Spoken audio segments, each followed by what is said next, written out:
Hello, അസ്സാം വലൈക്കും. Welcome back to my channel. എന്താണ് എല്ലാവരുടെയും വിശേഷങ്ങൾ? എല്ലാവർക്കും അല്ലേ? എൻ്റെ ചാനൽ ആദ്യമായിട്ട് കാണുന്നവരാണെങ്കിൽ ഒന്ന് സബ്സ്ക്രൈബ് ചെയ്ത് സപ്പോർട്ട് ചെയ്യുക, വീഡിയോ ഫുള്ളായിട്ട് കാണുക. അപ്പം നമ്മൾ ഇന്ന് വന്നിട്ടുള്ളത് മക്രോണി കൊണ്ട് ഒരു ഐറ്റം ആയിട്ടാണ്. അതിനായിട്ട് മക്രോണി ഇതേപോലത്തെ മക്രോണിയാണ് എടുത്തിട്ടുള്ളത്. അതൊന്ന് കുക്കറിലിട്ടിട്ടൊന്ന് വേവിച്ചെടുക്കാനായിട്ടാണ്. അപ്പോൾ കുക്കറിലേക്ക് ഇട്ട് കൊടുത്തിട്ട് അതിലേക്ക് വെള്ളം ഒഴിച്ചിട്ടൊന്ന് കഴുകിയെടുക്കുന്നുണ്ട്. ആദ്യം വെള്ളം ഒഴിച്ചിട്ട് അതിന് ശേഷം കഴുകിയെടുത്ത ശേഷം അതിലേക്ക് നല്ല വെള്ളം ഒഴിച്ചിട്ട് ഒന്ന് വേവിച്ചെടുക്കാം. ആ മക്രോണിയൊക്കെ കഴുകി എടുത്ത് നല്ല വെള്ളം ഒഴിച്ചിട്ടാണ് കൊടുക്കുന്നത്. എന്നിട്ടൊന്ന് ഇളക്കിയിട്ടൊന്ന് ഒരു വിസിൽ വരുന്നവരെയാണ് വേവിച്ചെടുക്കുന്നത്. അധികം വേവൊന്നും വേണ്ട. എന്നിട്ട് ഒരു മിനിറ്റ് കഴിഞ്ഞതിന് ശേഷം ഒന്ന് വിസിൽ കളഞ്ഞാൽ മതി. അപ്പം അത് വെന്ത് കിട്ടിയിട്ടുണ്ട്. ഇനി അത് വിസിലൊന്ന് കളഞ്ഞിട്ട് അതിൻ്റെ എയറെല്ലാം കളഞ്ഞ് ഒന്ന് തുറന്ന് നോക്കുക. അപ്പം അത് നല്ല വെന്ത് കിട്ടിയിട്ടുണ്ട്, പാകത്തിനായി കിട്ടിയിട്ടുണ്ട്. ഇനി നമ്മളത് ഒന്ന് ഊറ്റിയെടുക്കാം. അരിപ്പയിലേക്ക് ഒഴിച്ചു കൊടുത്ത് ഊറ്റിയെടുത്ത് ഇനി കുറച്ച് പച്ചവെള്ളമാണ് അതിൻ്റെ മീതെ ഒഴിച്ചു കൊടുക്കുന്നത്. അത് ഒട്ടിപ്പിടിക്കാതിരിക്കാനാണ്. ഇനി അതൊന്ന് മാറ്റി വെക്കുന്നുണ്ട്. ഇനി ഒരു പാൻ സ്റ്റവിൽ വെച്ച് 1 ടീസ്പൂണ് നെയ്യാണ് ഒഴിച്ചു കൊടുത്തിട്ടുള്ളത്. അതിലേക്ക് ബദാമും അണ്ടിപ്പരിപ്പും പീസാക്കി ഇട്ട് കൊടുത്തിട്ടുണ്ട്. പിന്നെ മത്തന്റെ കുരുവാണ്, അതും ഇട്ട് കൊടുത്തിട്ടുണ്ട്. സൂപ്പർ മാർക്കറ്റിൽ നിന്ന് വാങ്ങിച്ചതാണ്.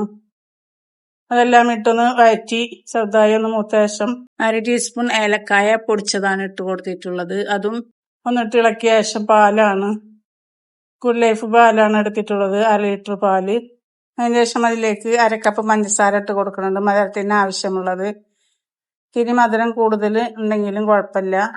എന്നിട്ട് നന്നായിട്ടൊന്ന് ഇളക്കി കൊടുക്കാം തിളക്കുന്നത് വരെ. അപ്പോൾ പാലൊക്കെ ചെറുതായി തിളച്ച് കിട്ടിയിട്ടുണ്ട്. ഇനി അതിലേക്ക് ഇടാനുള്ളത് കസ്റ്റർഡ് പൗഡറാണ്. അത് 1/2 കപ്പ് എടുത്തിട്ടുണ്ട്. അതിലേക്ക് ഒരു ചെറിയ കപ്പ് വെള്ളം ഒഴിച്ചു കൊടുക്കുന്നുണ്ട്. എന്നിട്ട് അത് നന്നായിട്ടൊന്ന് മിക്സ് ചെയ്ത് കൊടുക്കാം. അതിലത്തെ കട്ട ഒന്നും ഇല്ലാണ്ടായി കിട്ടണം. അപ്പം അതുപോലെ ആക്കിയെടുത്തിട്ടുണ്ട്. ഇനി അതൊന്ന് മാറ്റി വെക്കുന്നുണ്ട്. ഇനി ഇതാ നമ്മുടെ പാലൊക്കെ നന്നായിട്ട് തിളച്ച് കിട്ടിയിട്ടുണ്ട്. നന്നായി തന്നെ തിളച്ചൊന്ന് വെന്ത് കിട്ടണം. പാല് നന്നായിട്ട് ടീസ്പൂൺ കൊണ്ട് നന്നായിട്ട് ഇളക്കി കൊടുക്കണം, അല്ലെങ്കിൽ പാട കിട്ടുള്ളൂ. ഇനി അതൊന്ന് ചെറുതായിട്ടൊന്ന് വറ്റിയ ശേഷമാണ് അതിലിട്ട് കൊടുക്കുന്നത് നമ്മൾ വേവിച്ച് വെച്ച ആ മക്രോണിയാണ്. ആ മക്രോണി ഇതാ ഓരോന്നോരോന്നതായിട്ട് കിട്ടിയിട്ടുണ്ട്. അധികം ഒട്ടിപ്പിടിച്ചിട്ടൊന്നുമില്ല. എന്നിട്ട് നന്നായിട്ട് മിക്സ് ചെയ്ത് ഒന്ന് തിളപ്പിച്ചെടുക്കാം. ആ പാലിൽ ഒന്ന് കിടന്നിട്ട് നന്നായിട്ടൊന്ന് തിളച്ച് കിട്ടണം, എന്നാലും അതിൽ മധുരമൊക്കെ അതിൽ പിടിക്കുള്ളൂ. അപ്പം അതങ്ങനെ ആക്കിയെടുത്ത് കിട്ടിയിട്ടുണ്ട്. ചെറുതായി തിളച്ച് കിട്ടിയിട്ടുണ്ട്. എന്നിട്ട് നന്നായിട്ടൊന്ന് മിക്സ് ചെയ്ത് കൊടുക്കാം. അപ്പോൾ പാലിലൊക്കെ കിടന്ന് ഒന്ന് ചെറുതായി തിളച്ച് കിട്ടിയിട്ടുണ്ട്. ഇനി അതിലേക്ക് നമ്മൾ കലക്കി വെച്ച ആ കസ്റ്റർഡ് പൗഡറാണ് ഒഴിച്ചു കൊടുക്കുന്നത്. അപ്പോൾ അത് അതിലേക്ക് ഒഴിച്ചു കൊടുക്കാം. തീ കുറച്ചിട്ട് വേണം ഒഴിച്ചു കൊടുക്കുക, അല്ലെങ്കിൽ പെട്ടെന്ന് അതിൽ കിടന്ന് കട്ടായി പോവും. പിന്നെയാണെങ്കിൽ വെന്ത് കിട്ടില്ല.